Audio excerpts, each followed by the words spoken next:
And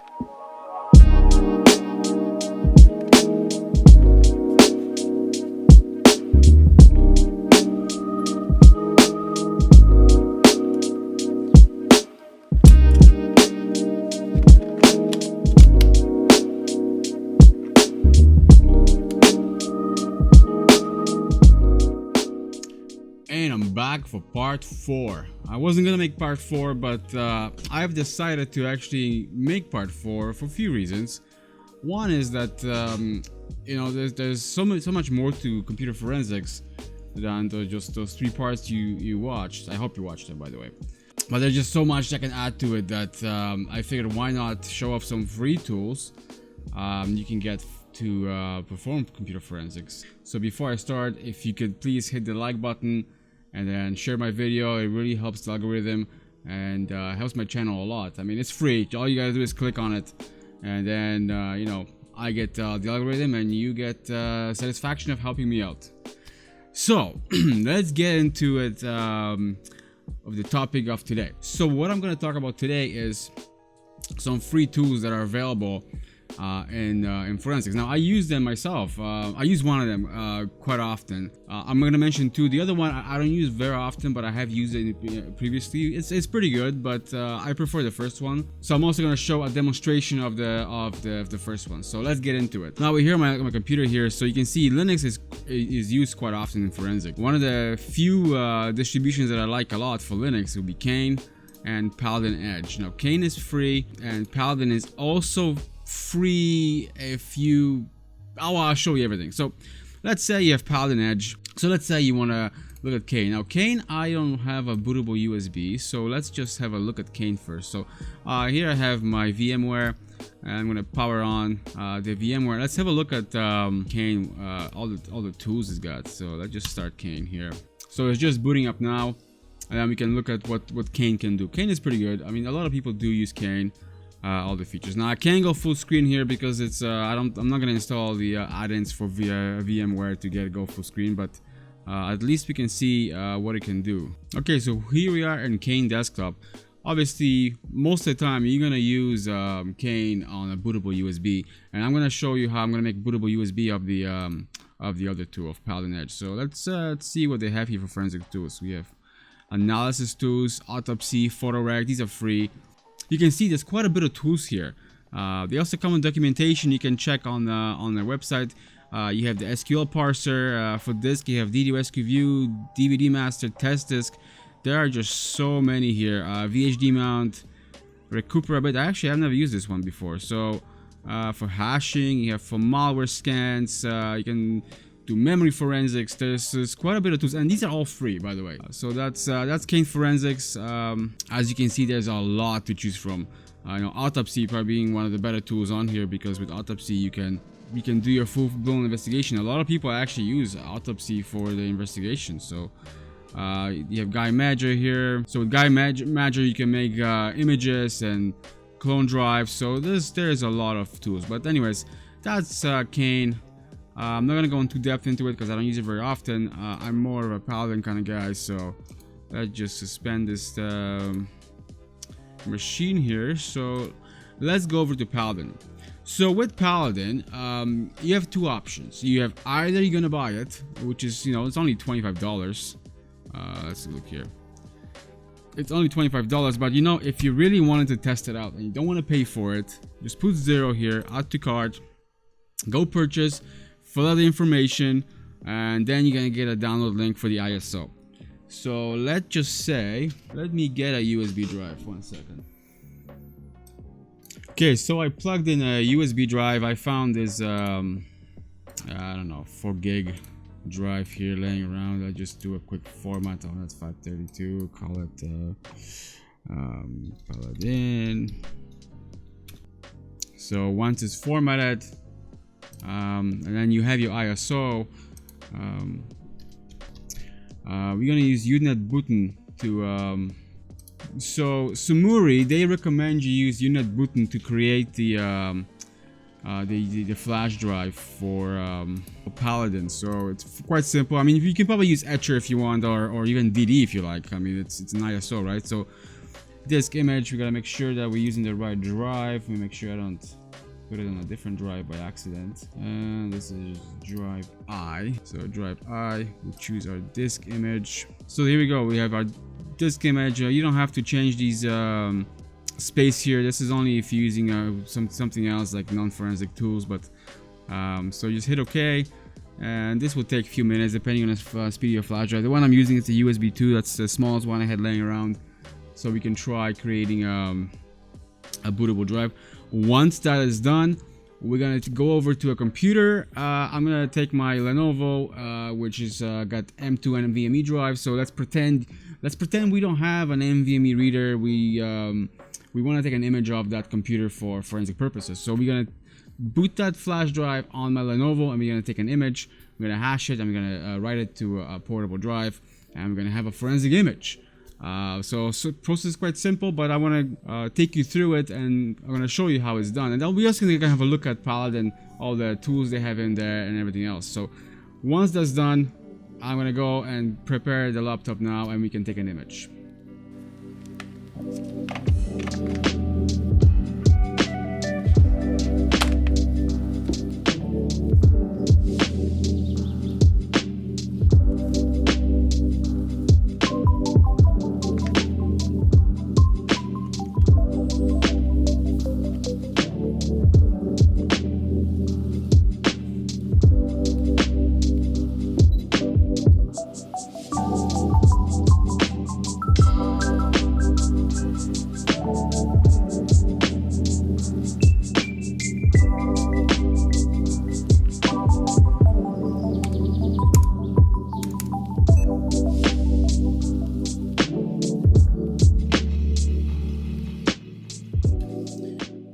Okay, so now we're entering the boot menu. We're gonna boot from a USB. So the Paladin is plugged in, and you can see my screen here. You make sure the screen is in focus there. It should be. Here we go. So the USB hard drive, and then we have the Philips USB, which is the Paladin. So we hit enter. And make sure on the computers that you have secure boot. You gotta disable secure boot, but sometimes if you have BitLocker, you won't be able to image the drive. On the Surface Pro, you won't be able to see the drive itself, but you can use Paladin for Macs as well, and a few other systems. Just wait for it to boot here. Okay, so we have Paladin loaded. Here it is, Paladin Edge. So this is the latest version. So I think once it's done loading, it should start up the Paladin toolbox. But if it doesn't, I'll go to it in a minute. So let's see what sort of tools we got here. We have a quick start guide. So if you want to look at the guide, it's here for you. You have Sumo remote services, never had to use those. You have terminal, and then all the other Linux stuff. And is there anything in here? Some remote services, pretty much what you saw here. So all I really care about on the Paladin is the Paladin toolbox. So I've also plugged in my target drive, which is this SSD. So make sure your SSD is larger than the drive in the computer. And make sure, if this is a forensic case, you have to be very, very careful not to boot the computer, because then you're gonna mess with the evidence. So the best solution here would be really to take out the NVMe drive out of this computer and use a tool like I showed in my previous videos. Let me show you what else I use. You can also use one of these things. You can pop in a NVMe drive in here. It's got a USB connection, obviously, to a write blocker. Don't plug it in directly into your machine, then you're not risking booting the evidence. But sometimes that's the only option you have. You might not be allowed to open the computer, which I mentioned in my other videos, right? So it tells me data times displayed in Paladin toolbox recorded in logs are based on the whole system. So also make sure, check your time and date in your system. That's very important in any investigation. Number one, take photos of the evidence, and also check the time and date, because you could be testifying in court and the question can ask you, have you checked the time and date on your system? And then you better have proof, because when I was in court in the other province, the other expert was asked that if he checked the time and date, and he didn't on the devices we're examining, and I did, except I forgot about it. But when they asked me in court, I actually pulled out my phone. I went through my photos. Like, yeah, I do have it. Here's the photo of the time and date on the device. So I did do it, just didn't put it in my report. So, you know, something to keep in mind. So let's first go to disk imager. So first we are going to format our target drive. We're gonna use NTFS. And we're gonna call it forensic image. Okay, we're gonna format our target. So our target has been formatted, okay. And here also we see we have our source drive, which is the NVMe. So /dev/NVMe0 is the drive. Now this is my personal computer. This one's running OS 10. It's not Windows or Linux, but it doesn't matter what you're imaging. As long as you can image it. So we're gonna go to the image menu, and we're gonna choose our source, which is the drive right here, and this will do the entire drive. So NVMe 0 and 1. If you see 0 and 1, P1 is the partition 1, which is the EFI, and then P2 is the main partition. So we're gonna choose the entire drive. Clone type, we can do DD, and we can do RAW. DD, we can do EWF, which is a forensic format, which is E01, EWF2, which is another forensic format. You get Smart S01. You can do DMG and also do VMDK and VHD. So you know the options are what you see here. It's they don't do advanced forensic format AFF, but that's okay. So in most cases, if you're making imaging for a company or for someone else or for you choose the imaging you like. So in my case, we're going to choose E01. Then we can put our details. So we can put case number. Let's say it's 1000. Then evidence number 1. Evidence examiner name. So it's me. Oops, kind of hard to type when I'm on the angle here, so you guys can get a good look. Oops. Okay, description, Lenovo laptop. Compression level. You can compress. I don't particularly like compressing my evidence. I just want to do the entire drive, so that's okay. Destination. So it already the only option it gives us is the 1 terabyte SSD. We can give it a label if you want. NVMe forensic image.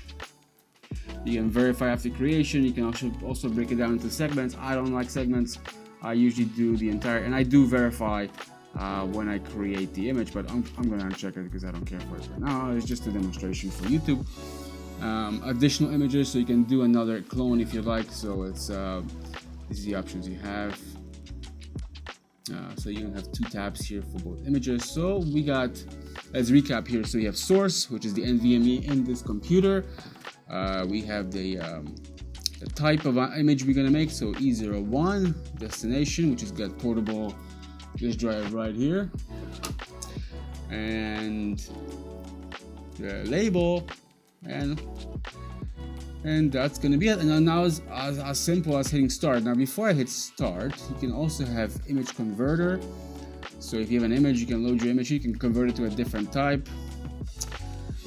Find menu, you can do your keyword searches. You can also do just unallocated, and this image we saw me use earlier to format my target drive. And then network share, you can mount a network share if you want to do it over network. You can obviously mount your network share, but it all depends on the speed of the network in this computer and your network you're imaging to. So you're not going to be doing that unless you have time or really fast network. So even though we have gigabit here, I don't want to be sitting here waiting for 500 gigs to be imaged.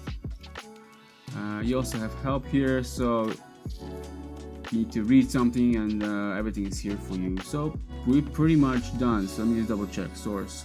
Oh well, apparently if you exit the tab, you lose your settings. Okay, so let's choose that. Destination, SanDisk, EWF. Okay, so all you gotta do is hit start. and the imaging is going. So this is using DC FLDD on the background, I think, if I'm not mistaken, but that's how imaging is done on some machines that you can remove the NVMEs. I remember back in the day when the NVMEs first showed up and there was none of these adapters. We didn't have any of these. I remember having to use Paladin quite often. So I think we used Paladin pretty much all the time. I had just a dedicated Paladin USB drive that I would just, computer would come in for imaging, we'll plug it in and we'll just go on and make our image. So yeah, but nowadays we have DeepSpar, NVMe Addon, we have PC-3000, we have this thing, we can plug this in through a write blocker, through Gardonics. So it's good to have all these tools, right? Anyway, that's it for this video. Very simple one. Just want to talk about the imagers and the free tools. I might dive deeper into Caine forensics because there's a lot of tools in there that probably would deserve additional attention, because there's another kind of tools I can discuss quickly in this video, because this video I just want to show you how to get Paladin, how to install it, and then how to use it. It's quite simple. For imaging is great. You can also use it if you have a failing disk. You can try using it. I wouldn't recommend it.